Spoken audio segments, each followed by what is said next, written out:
So, hello internet. Some very exciting news today. I find out that you can trade your old tube monitor for these very nice LCD monitors.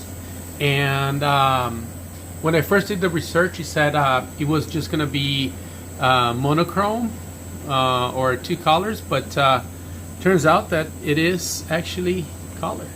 Now, most of the monitor comes in color or has the color on it, but if you go to parameter 3100 after you install the monitor, you can change this parameter 7 to 1, and then that puts colors on everything, such as in the system.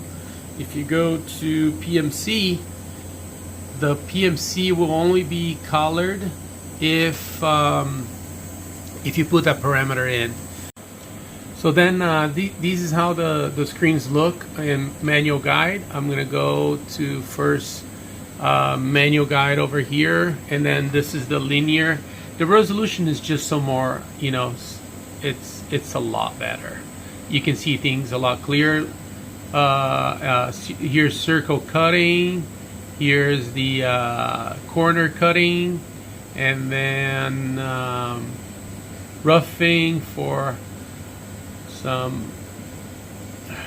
This is all the manual guides. Has green. Here's threading, and then grooving, and then finally homemaking or home machining. But in a nutshell, it's mostly monochrome with some screens that are colored. Then again, for the reds, for some reason, you do not need to set the parameter 3100.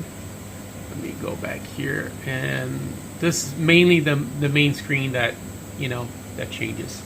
But yeah, so Fanuc 20T color monitor. It only cost me, I think, $150 on eBay.